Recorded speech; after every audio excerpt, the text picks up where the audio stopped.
Good afternoon, everyone. My name is Lee Hyung-ki, head of Territory and Research Headquarters at the International Maritime Museum. Before I begin, please understand that my English is limited, so I will read from my prepared script to ensure clarity. I would like to thank the ICMM and the Hong Kong Maritime Museum for hosting this meaningful forum. I will share the establishment of Korea's national maritime museums and then I briefly cover their history, roles, and future cooperation.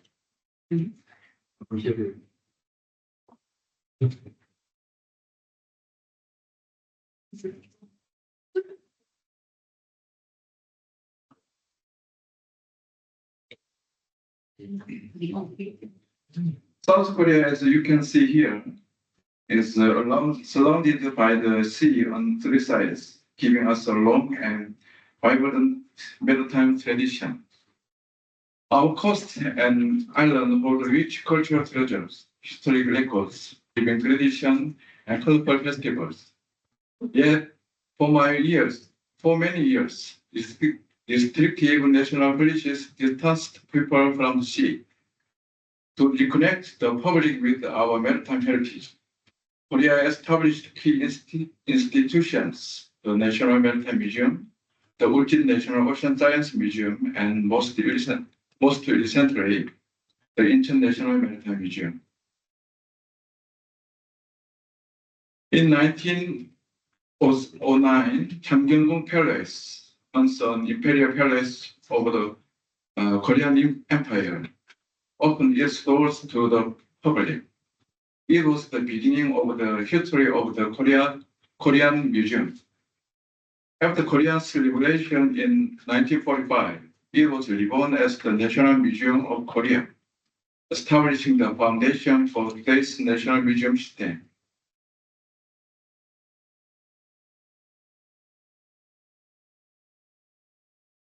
In 1915, the temporary Incheon Aquarium opened during an industrial exposition.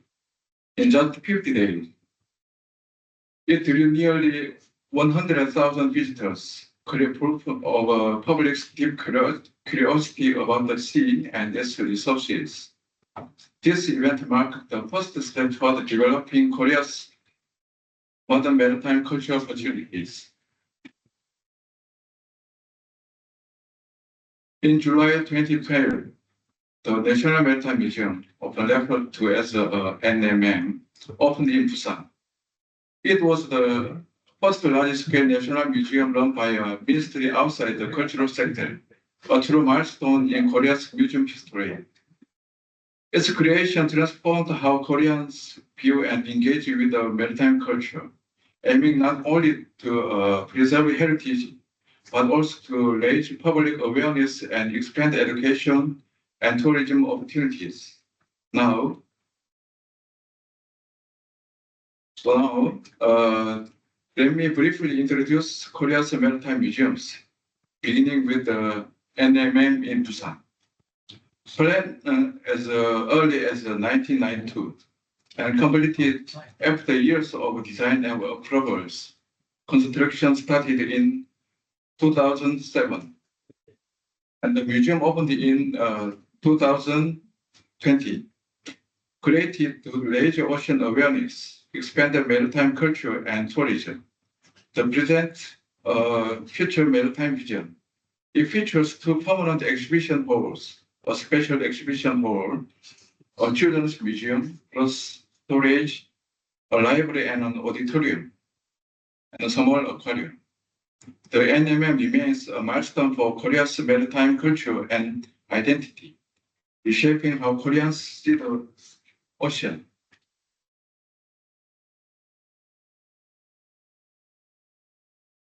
This picture shows the NMM, which is located facing the entrance of Busan Port. The NMM was established as a comprehensive maritime museum. The interior of the NMM is divided into exhibition spaces and an experience area that includes an aquarium, and it planned to include a maritime library. the newly recognized sea as the catchphrase, the exhibition concept was set as My Sea, Our Future, and it was planned to present our maritime power in history in the My Sea area, the value and vision of the ocean in our future area. Based on this concept, the museum includes 2 permanent exhibition halls, a special exhibition hall, and a children's museum, each floor offering a unique experience. The first floor houses a sea view library, a large auditorium, and collection storage. The second floor features the special exhibition hall and children's museum. On the third floor, there's a permanent exhibition hall and a marine experience zone with a small aquarium. Finally, the fourth floor offers another permanent exhibition hall, a 4D theater, and a cafeteria with a panoramic sea views. This photo shows the International Maritime Museum, often referred as INMM, located right in front of the Incheon Portola Gate, the largest in Asia. The INM project was launched in 2016. After going through the government feasibility review process, the project officially began in 2019.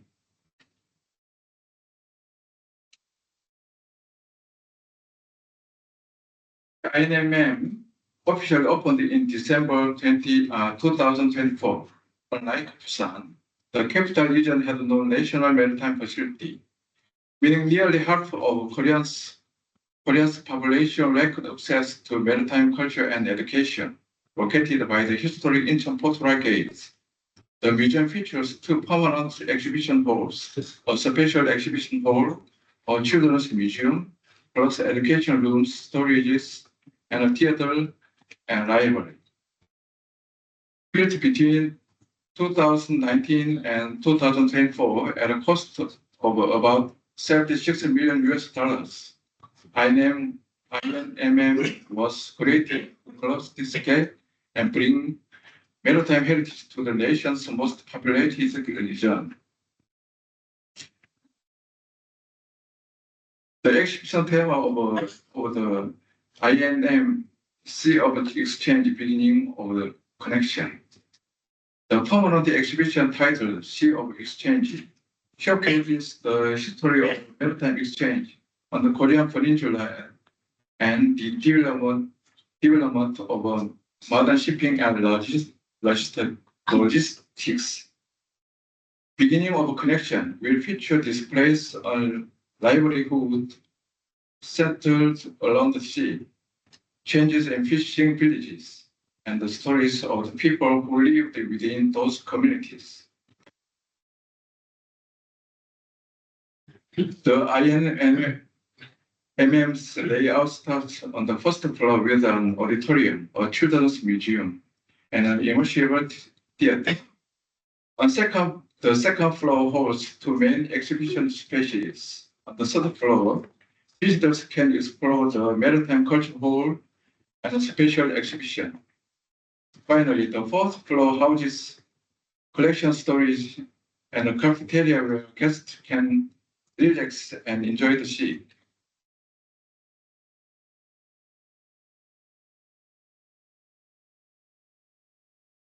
The INMM's permanent exhibitions are organized into key sections. The Maritime Exchange Hall traces Korea's maritime exchange from prehistory to today, while the Shipping and Port Hall explores Korea's role as a maritime power through port logistics. The Maritime Culture Hall highlights fishing life, maritime beliefs, and art. 2 theaters present sea boys from 400 years ago in Joseon Dynasty, and Jaemulpo Port's opening, and Incheon Portola Gate's history. Finally, the Children's Museum offers a sea of experiences for hands-on exploration and learning. This photo shows the museum's library. where reading programs for children are regularly held. The NMM was first conceived as a comprehensive maritime museum covering history, folklore, industry, maritime territory, ocean science, and even marine biology. As more museums opened, NMM's role expanded into the wider story of maritime civilization. In contrast, INMM was created with a distinct focus on maritime exchange, shipping and ports, and maritime culture.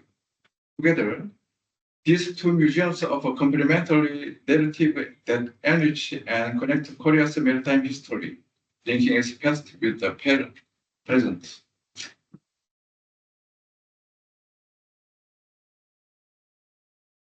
As you can see in the table, large-scale maritime culture institutions have been established and are now in operation across different regions of Korea.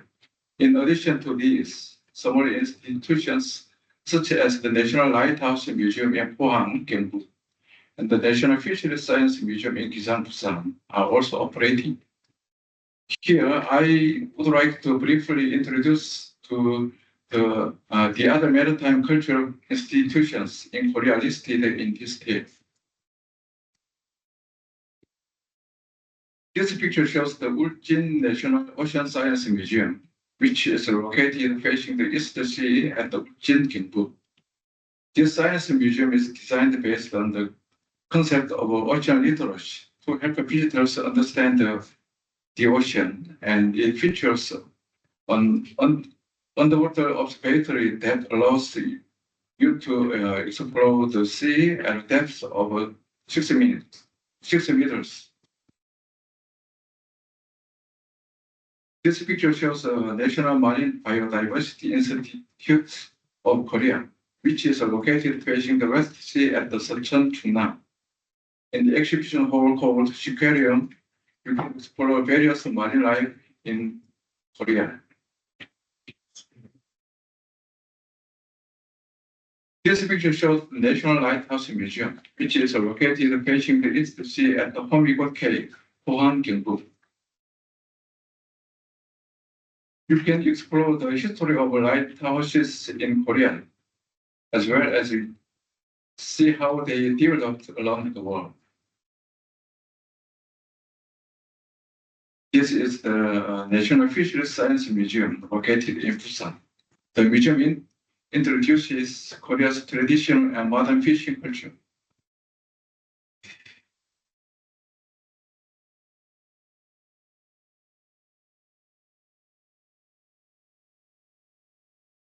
This is the National Marine and Fisheries Museum, now being planned in Wando, Jeonnam.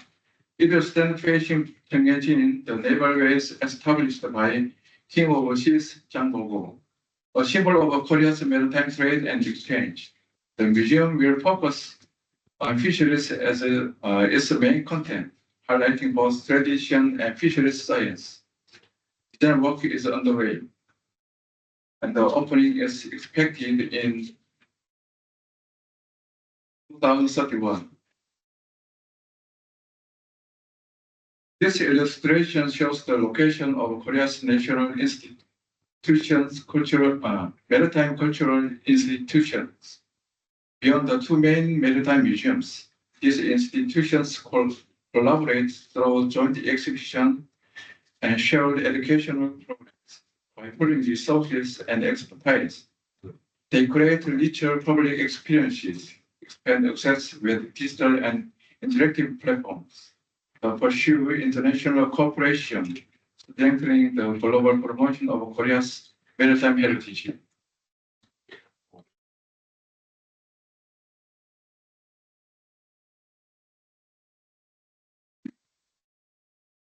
Developing maritime museums depends on strong cooperation. By sharing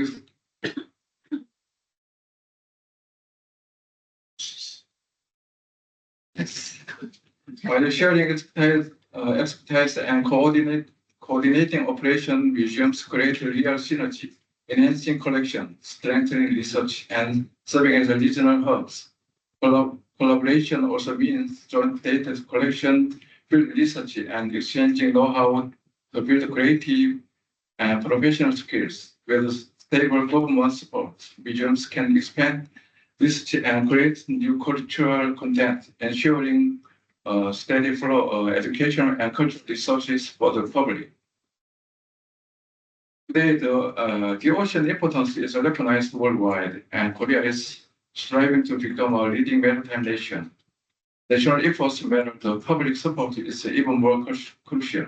Maritime culture institutions play a central role in raising awareness and inspiring the next generation.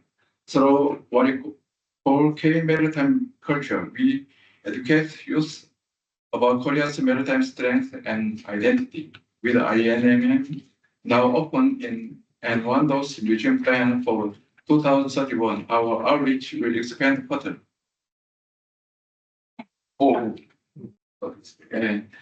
With the INMM newly opened last December, Korea now has a strong foundation to expand maritime culture and education across the capital region and beyond.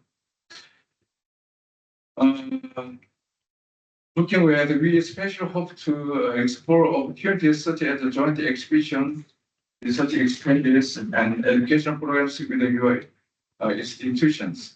Thank you very much for your attention throughout my presentation. I truly appreciate it. And INMM looks forward to building broad and meaningful collaborations with all of you in the future. Thank you. Thank you so much, Anna. First of all, I want to thank Hong Kong Maritime Museum, to our ICMM colleagues as well, for having me here. It's such a great honor to be in China and to be in Hong Kong, presenting and sharing with you the work that we are doing right now in Sesimbra. Sesimbra, it's a very small town, located 35 kilometers south of Lisbon in Portugal. And we are, main of all, a fishing community. Our Maritime Museum was open to the public in 2016, in the 31st of May, because it's the National Fishermen's Day. And our collections are about maritime archaeology, maritime ethnography, but they are entirely donated by the fishermen. And we have limited room at the Maritime Museum, and because museums are not only about exhibitions, not only about objects, museums are about people. And so, along with our community, we try to find a way to connect even more the museum, the collections, and the community, especially the fisheries community. So we designed a project, is the first one in the country, called Coastal Cultural Center. We renovated a building from the beginning of the 20th century. Is a historical building, and the building itself has many memories. It's connected with the community. The building was built in the beginning of 20th century, had so many memories, a historical grocery shop, which was closed for 30 years. We renovated the building, and now it's open to the public again, and is a place where the people can share their memories from the past, from the present, and for the future. We designed this project with two partners from Norway, the Arctic University of Norway in Tromsø, in the north, and the National Norwegian Maritime Museum in Oslo. And the purpose of these partnerships are the knowledge exchange. And we invited our community not only to design the project, but to participate in a very active way in the entire process. So we invited a group of stakeholders from Sesimbra, from the fishing companies, to go with us to Norway in order to change knowledge with the Norwegian companies. And because museums are about the future, it's very important for us to talk about sustainable fishing techniques, talk about ocean protection, and that's what we have done in Norway.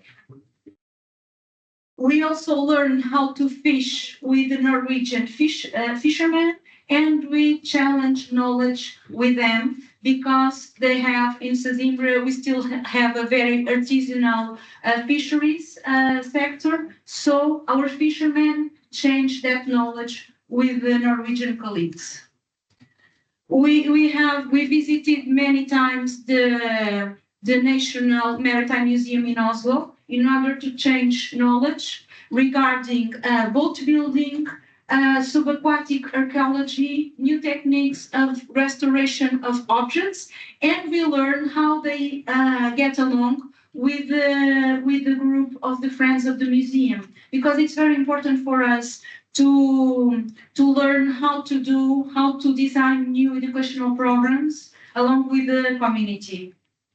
So we learn about these new technologies of recording the historical vessels and vessels that were found in a subaquatic context.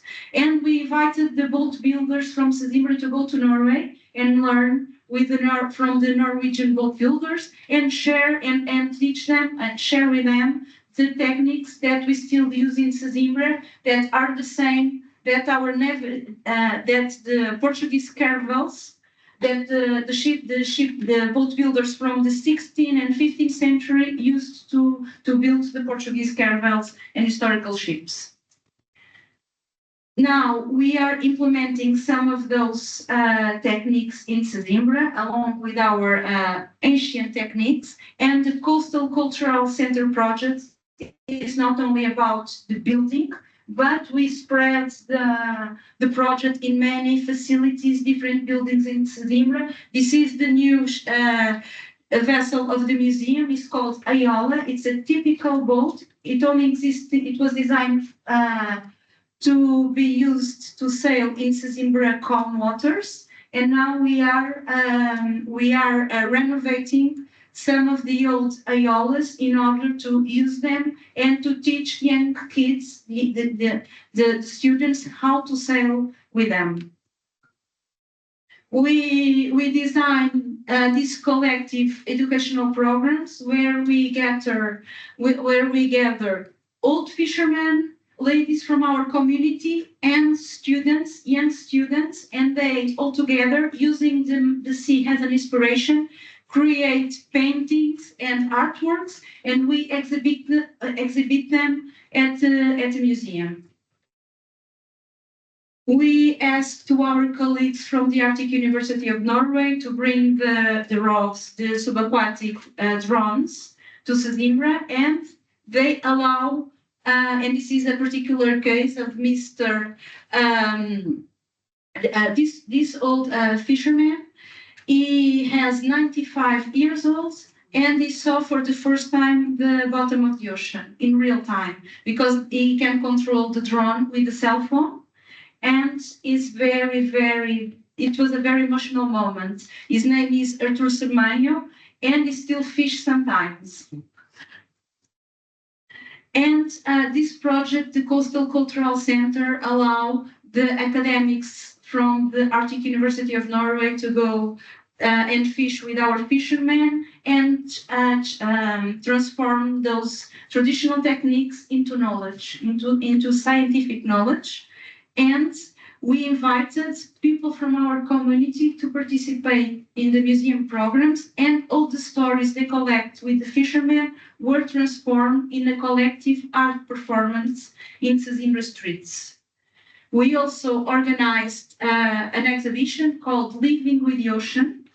It's now in Canada, but we exhibited in Sesimbra, in Brussels, in Sri Lanka, and in Harstad and Tromsø in the north of Norway. And we asked people, how is your perspective about living with the ocean? And we had so many testimonies, and they change, of course, with the context in the different countries, but it was very important for us because we asked people to reflect. And the reflection process is very important in the design of the museum programs and in when we collect those testimonies and immaterial heritage. The people from Sedimbra, they participate in all the process of the exhibition, and this is Mrs. Belinha. She's designing what her perspective about living with the ocean. We also ask a theater group from our community to share their perspective about living with the ocean and tell their personal narratives in the streets for the International Museum Day, and we call that program Journeys of Maritime Stories. Each story, the principle is can take only 3 minutes, and you share randomly to the persons that are crossing the streets, and it's very interesting to collect the reaction of the participants. The Coastal Cultural Center is today a place where we gather the memories about the objects, the narratives, and we transform those narratives into artistic creations. Of course, we have a very scientific work. We do a very scientific work there. We have a laboratory of conservation of the objects. We have a public storage, because one of the main purpose of the Coastal Cultural Center is to give back the collection, the museological collections to the people from our community. Because we don't have, of course, in our permanent exhibitions, the room, or the means to exhibit all the collection. We have more than 5,000 objects.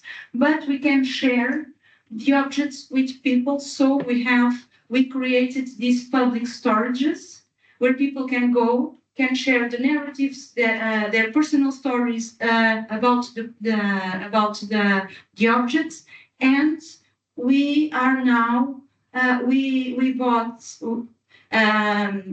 a new technology, at least in Portugal, called the anoxia bubble, that allow us to conserve the objects without using artificial products, which is very, very important because some of those objects has more than 1 century. And this is a way, this is the most important way for us to be sure that they will last another century. The public storages are also a place where we host artistical performance, and we want to change this perspective that people have, that museums are boring places, that we are all very academic, we are very strict about the rules. Of course, we follow some rules, maybe not all of them, but the thing is that open even the storage, which are usually the most private area of the museums, to the people, to the community. And now the Coastal Cultural Center is a place where people can share their stories, where we can talk about everything. We design a new program called Talks with No Gender, where people can talk about everything. And the museum is a place of reflection, of sharing, the safe space for everyone. For the International Museum Day, we recreated the old fishing auction on the beach. It happened for the last time in 1970. So we asked people that actually has experienced that moment 50 years ago to share their stories, the personal stories, the family stories, and we were able to join young people, the students, with the elder members of our community, and we bring back to life this moment that it was very iconic in our community. The Coastal Cultural Center has won this year in 2025 6 national awards, and we apply not only for the public recognition, but we know that when our projects win an award, people get more connected with our museums. That's why we have this strategy of internationalization and promote our work, because if we work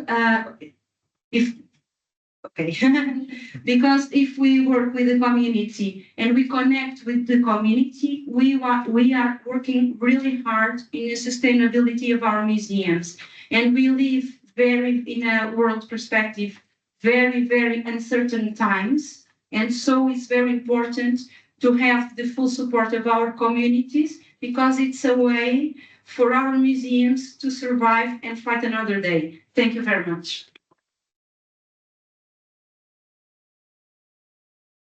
Grazie.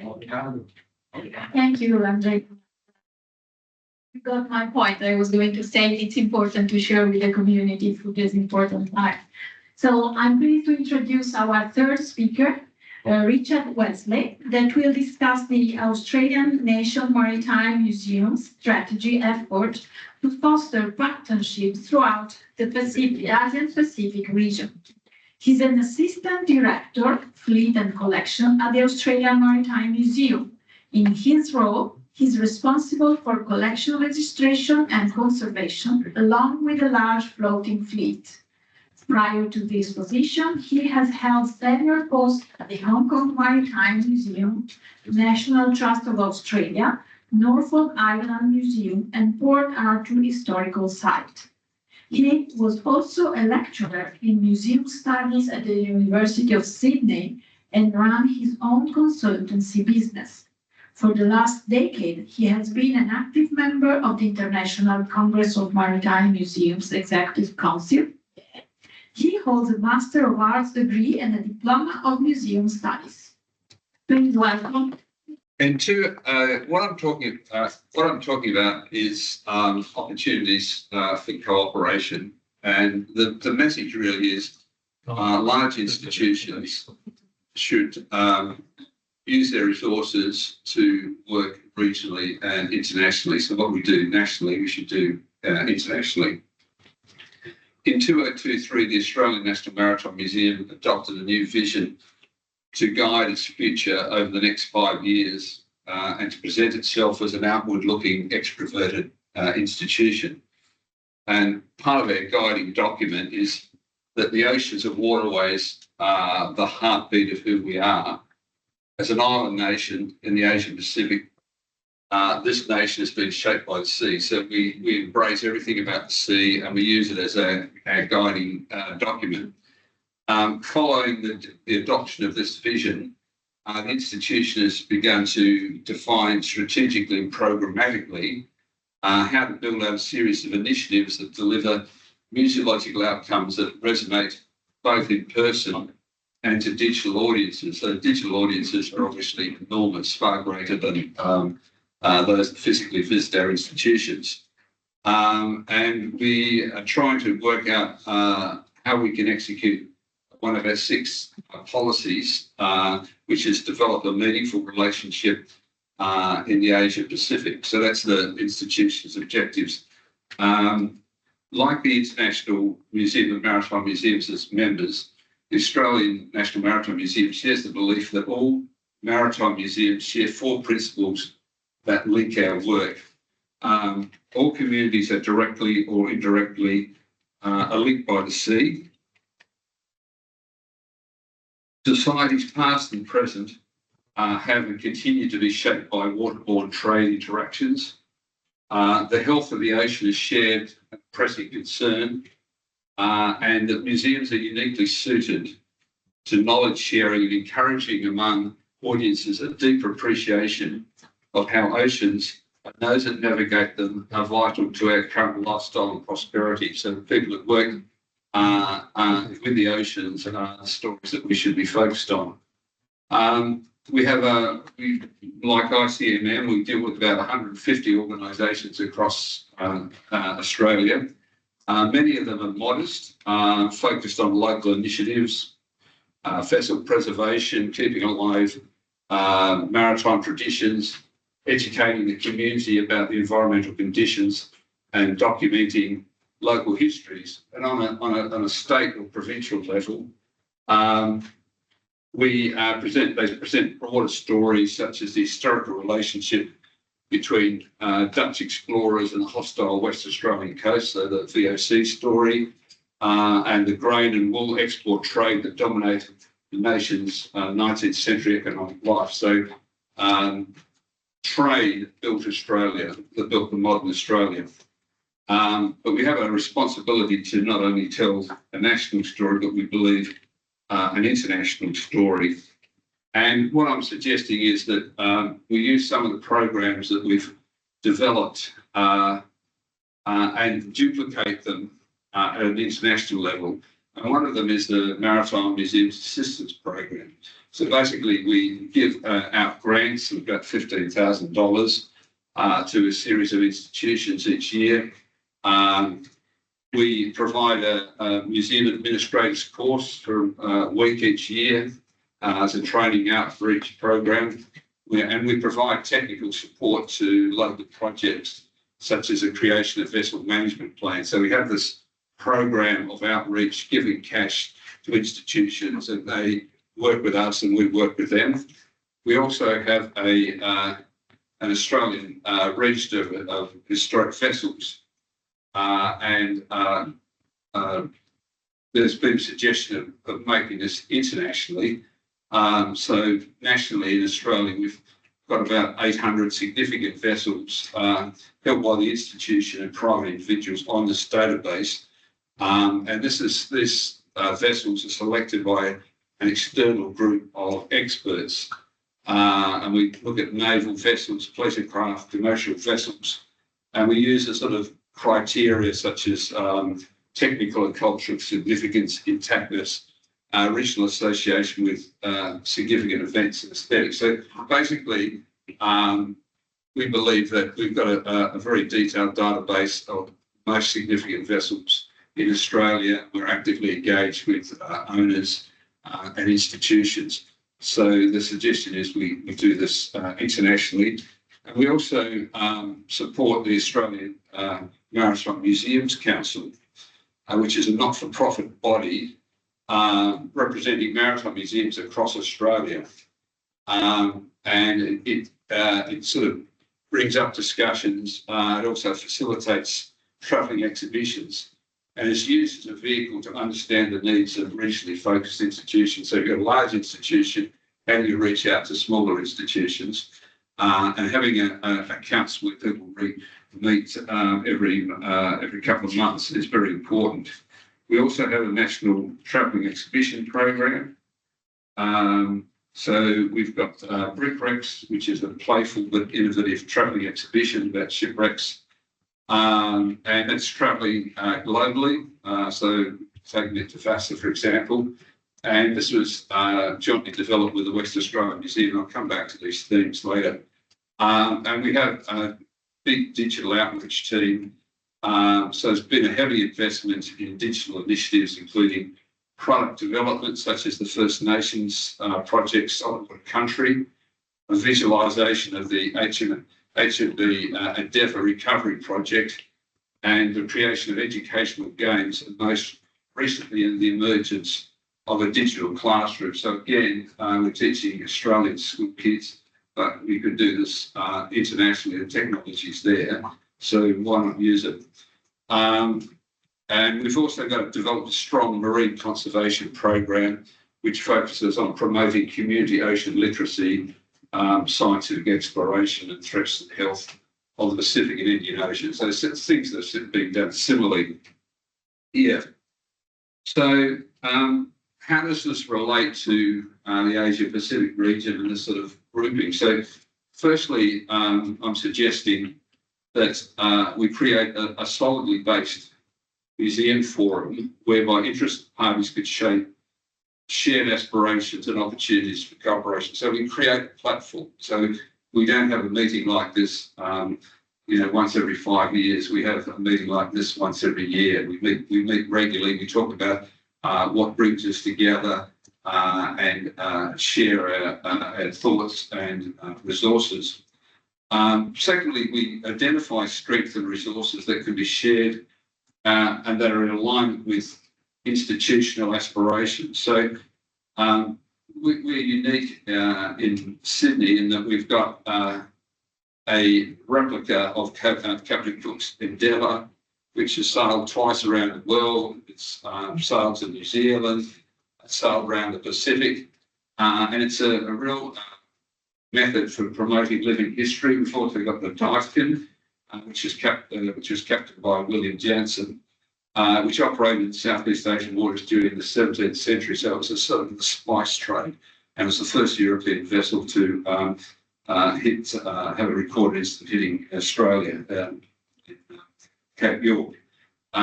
Both these vessels in the past have been deployed on living history voyages in the Pacific and Indonesian waters.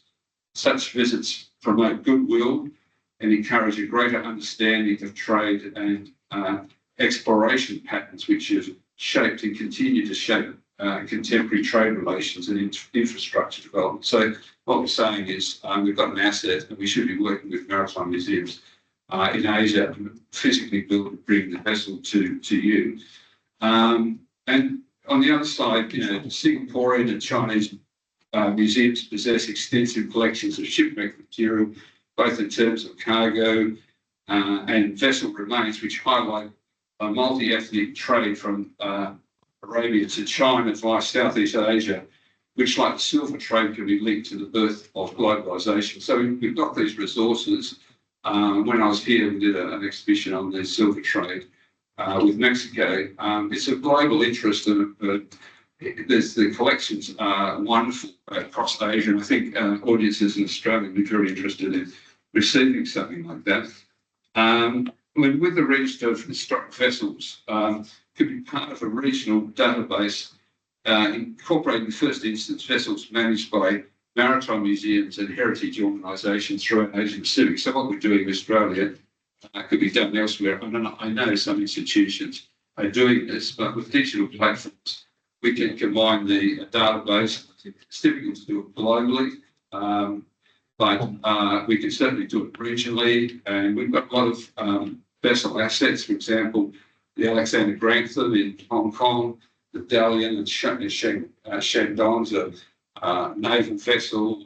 We've got the TSS Easlaw in Otago, which is a major vessel that's in public captivity. So what I'm saying is developing a database, sharing information, promoting the existence of resources is important. And there's an opportunity to create a funding and distribution mechanism to support multilateral maritime heritage projects ranging from maritime archaeology surveys to maritime community documentation projects and preservation initiatives. And support will be drawn from member countries, international organisations such as UNESCO, Lloyd's Register and charitable trusts, with a well-developed web-based grants program like Smarty Grants. So we run a grants program which we're rolling out not only in Australia but also in the UK in partnership with the ICMM. So what we're saying is if we could get a number of partners, for example, in Jakarta, we had a gentleman speaking earlier, these types of community projects really are desperate for funds. And if we can encourage governments and guide organisations who want to invest, we should do so. And we help us from all across the region. Most institutions are not of a national nature. Projects worthy of international cooperation, for example, include the removal of fuel oil from wreck sites that pose an environmental threat. It's a really big issue in the Pacific. Cooperation on maritime archaeology investigations in international waters, public education programs associated with promoting ocean health, and basically general knowledge transfer through training. So an important aspect of this concept is supporting local and regional institutions and binding them more closely to larger institutions. So it's like a web. All the maritime museums should be linked together in a web-like structure that's mutually supporting. So we're greater as a group than singly. Staff exchanges, small travelling exhibition programs, training workshops, and shared marketing opportunities can have a profound effect on the viability and sustainability of non-metropolitan assets across Asia Pacific. Another element of strategy is joint exhibitions and research projects. And I've just given you an example of Crocodiles, which is an exhibition that we're doing. It combines Queensland, Northern Territory, Sydney. They've all got expertise which they share, and it brings down the costs. And in the Asia Pacific context, one can imagine common themes including global trade and its impact, shared environmental challenges, and the impact of noteworthy explorers, which we've heard about today. In summary, it is the contention of this presentation that the national programming techniques in large institutions should be deployed at the global, regional level. From a museum perspective, cooperation with the Indo-Pacific region offers a diverse range of capacity building opportunities and cost-effective person-to-person diplomacy. Moreover, key regional businesses such as Hong Kong's own Cathay Pacific can be readily be engaged. So Cathay recently flew all the material from Beijing into Warriors exhibition. It was a win-win for everyone. By thinking regionally, the likelihood of long-term bonds being developed in the form of sister institutions, perhaps paralleling sister city partnerships, has a greater level of likely success and durability. Thanks for the opportunity to share these ideas. And in summary, we need to work together and put it back to the wheel, and this meeting is a good start. Thank you. Well, next year, in September of next year, the ICMM will meet in Sydney. So that will be another occasion to keep this conversation on. Let me introduce our last but not least speaker. It's Liu Wei, Deputy Director General of China Maritime Museum. He will talk about the planning of the Zhehan voyage to the Western Sea for the commemorative year. He is the Deputy Director of China Maritime Museum, specializes in exhibition research, cultural and creative product development, leveraging the museum collection to explore maritime heritage. Under his leadership, China Maritime Museum was awarded the Excellent Prize at the 18th National Museum Top 10 Exhibition Promotion in 2020, and the Key Promotion Award for promoting Chinese excellent traditional culture and cultivating socialist core values by the National Cultural Heritage Administration in 2022. Additionally, as co-editor, he contributed to the Tale of Chinese Ships, which won the National Outstanding Popular Science Works Award in 2023. Please welcome Mr. Liu. Thank you. 各位馆长、各位同仁，下午好。非常荣幸在论坛分享这个，只是比较遗憾的话，因为台风的因素，我们这个现场的这个会场它是没有成人传译的。我可能是会用中文来讲述，可能我们在座很多可能对中文不太熟悉。我今天想分享的主题是航运视角下的郑和下西洋及展览的策划。随着这些年啊，这个学界对郑和下西洋研究的深入，不少学者呢也从全球化的视野的角度出发呢，也提出了，郑和下西洋啊，它呢是全球的这个角度来拓展航运和贸易的这个广度，所以呢，它是某种程度来说啊，它是从全球的发展的角度来讲啊，它是全球的这么一个贸易航线的拓展。今年呢是郑和下西洋620周年，中国航海博物馆呢策划的这个展览，也传达了中国和平传统的这个传统。同时啊，也是我们中海国的使命担当。从这个展览策划开始啊，我们就在思考如何从航运的视角来讲述郑和的故事，如何呢？这个从大家知道我们整个这个郑和的这个故事，所以从这个角度来说呢，我们做了一些探索。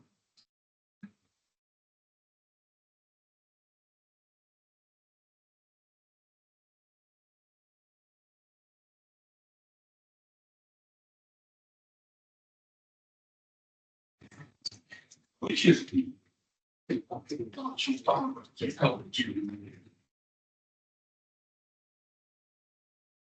首先呢是注重观众的导向，我们站在观众的角度思考，也尝试回答有这么4个问题：为什么下西洋发生了敏感？为什么是郑和出使西洋？下西洋为中国与世界带来了什么？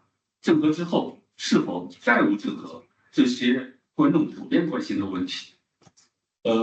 通过我们串联起这些问题的，我们尝试呢也是想来串联起整个展览的叙事表达。问题导向呢也是观众视角的，我们来策展考虑。我们希望把观众呢带入了这个故事的氛围，来共同探索这个问题的答案，来增加我们大众对展览的吸引力。方面呢是突出航运的视角，展览呢是首个从全球航运和贸易的视角联动古今的郑和主题大展。我们立足万民教授等学者的最新的研究的成果，我们阐述郑和下西洋过程中的海陆贸易与后续的深远的影响，同时也展示新时代的中国船队驶向广阔的海域，为观众呈现当下中国航海为全球海洋命共同体做出的贡献，为郑和精神赋予的时代价值。这条从古至今的时间线也就构成了展览的主题，由说到传来。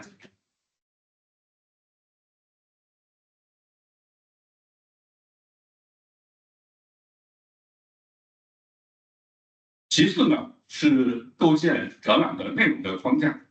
第一部分的时事英雄我们通过展示明初国家状况与郑和船队人员及筹备的工作，我们旨在让观众呢了解郑和下西洋是举国之力支持规模极为庞大的国家外交的行为，而郑和本人的特质呢，也使其成为下西洋正史的话语人选。也是通过回答为什么是明代，为什么是郑和2个常见的观众的疑问，提示郑和下西洋壮举的历史的必然性。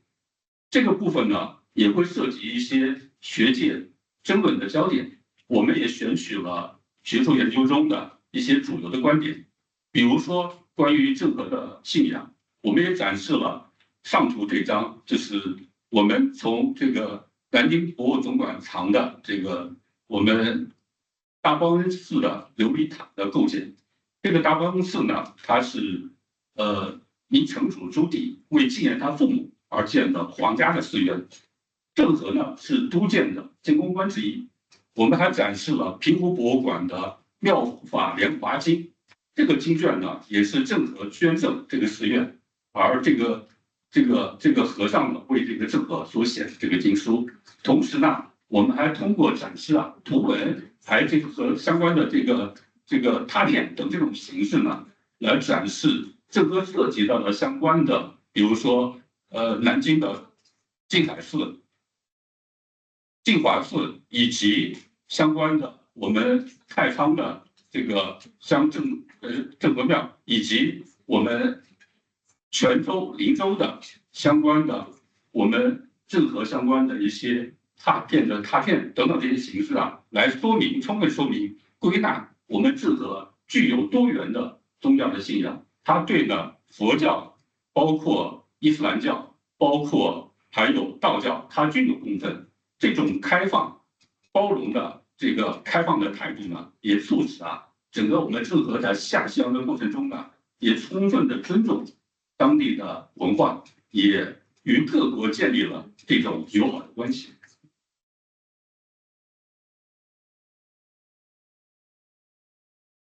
第二部分的海域通达呢，我们也是通过展示航海技术的加持下，以全球航运、联通、丰富物产、贸易等这些友好往来为表达的郑和下西洋，彰显航线及贸易对全球化的意义。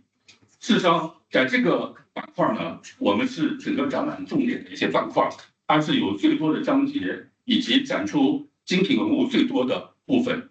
宝船过处呢，物产得以互通，贸易往来呢随之繁盛。这个我们总体呢，从包括南亚、西亚以至东非各国啊，我们都连成了一体，与我们的中国都连成了一体。这个部分呢，我们也展示了就是下西洋过程中的一些海贸商品的代表性的器物，就像今天我们上午一些专家提到的，包括我们这个龙泉的青瓷，包括我们一些青花瓷。中间这一件呢，这个其实是我们这个明成化10年，南京的将军山，这个我们云南王穆英的他的孙子穆宾的他的这个继室夫人梅氏穆出土的这么一套这个明代的全套的这个嵌宝石的这个金头面，这个非常珍贵啊，嵌宝石的金头面非常珍贵。它呢也说明啊，郑和下西洋啊，它行经了多个就是等于这些宝石和贵金属的产地啊，它这个也采买了大量的这些黄金和珍贵的宝石，也使得这个我们当时明代的这些皇室和勋贵的它这些配饰得到了极大的丰富。展览的第3部分呢是流风遗韵，我们也重点展示了郑和下西洋后啊衍生的海内外物质文化遗存。我们也旨在让观众了解其下乡的过程中啊，中国与航线所经地域的经济、文化、思想层面深远的相互的影响。其实呢，从这个板块来讲啊，我们想说明什么呢？就是下西洋的过程中啊，在海外，因为作为和平和带来和平和繁荣的郑和使团呢，它是享有崇高的这种声望。同时啊，你像在东南亚地区，我们本身呢，郑和的这种盛行这种郑和的信仰啊，人们呢为他建筑这种纪念的寺庙，也同时以他的名字为一些地方的命名。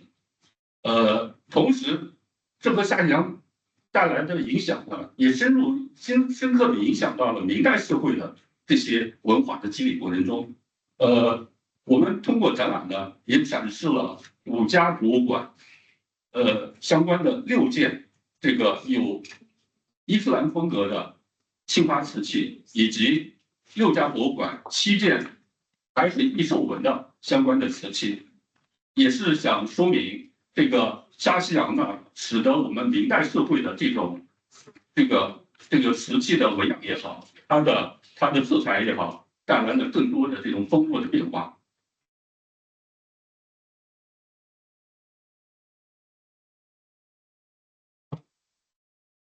第4个部分呢是筋骨相望，这个部分呢也是展览的一个亮点。我们提炼了郑和精神的时代价值，也是用当今中国航海的成就，也给出了梁启超先生疑问的答案，诠释了友好和平、普惠包容、逐梦生蓝、连接世界的当代的郑和的精神。我们也展示郑和精神传承至当下的航运成就。从中国的海军的外交访问、医疗援助到海上的护航，从中船集团的自主研发、独立造船到中远海运的成员全球、链接世界，以及全球推动的合作共赢的相关的上海国际航运中心建设等等这些合作的成就啊，我觉得我们是希望呢，通过这些成就呢，来体现现代当下郑和精神的它的作用。右图展示的这件呢是爱达摩州号邮轮，这艘邮轮呢是中国首艘自己自主研制的国产的大型邮轮，它的建造呢也标志着就是中国呢就是实现了大型邮轮的设计和建设的零的突破，也被誉为中国大型邮轮但是我们中国整个航海建造、船舶建造里面的它的明珠上的皇冠上的明珠的最后一颗皇冠。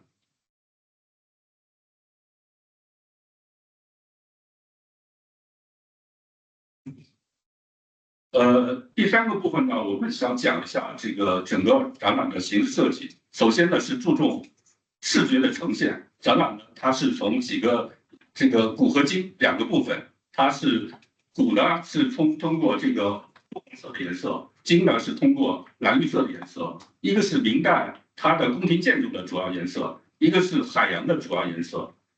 另外呢，展厅的入口通道这个地方呢，我们设计了包括我们中国航海史和世界航海史2个部分，两个内容呢相互的对照，也形成了中国与世界的对话。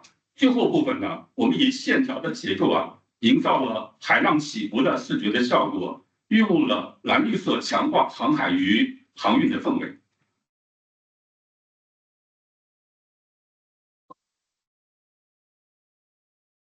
我放回视频给大家看一看。我们通过这些丰富的多媒体的数字技术也增强了观众的这种对展览的沉浸感。古画上的一些形象和现代的一些对比的照片。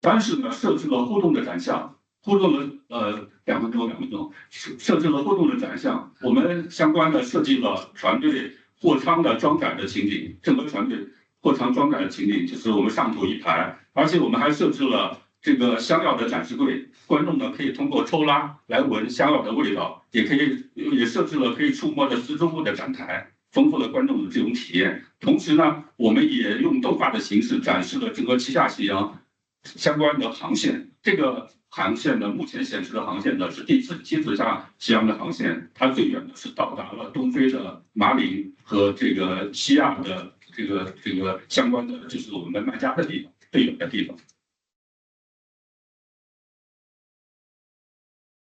最后呢是多元的配套，我们也希望呢拓展整个展览的灵感厅的空间的限制，通过各种的形式来丰富整个展览的视觉的一些表达。首先呢，其一呢是郑和下西洋的 VR 大空间，我们通过这种互动的这种体验，让观众呢沉浸式穿越到了历史现场。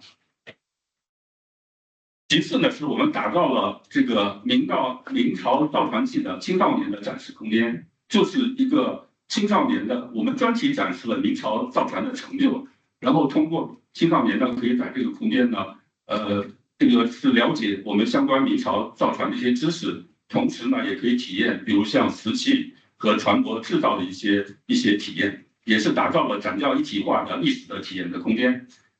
其3是乐享未来邮轮特展的空间，这个空间呢，我们也是今年我们上海邮轮节的一个部分，通过展示这些邮轮，也让观众体验到航运让生活更加美好。第4个部分呢其次呢是国际航运中心的展示空间。这个空间呢，我们希望让观众了解航运其实跟我们生活很近，贴得很近，也是展示了整个上海作为国际航运中心建设的魅力、一些价值。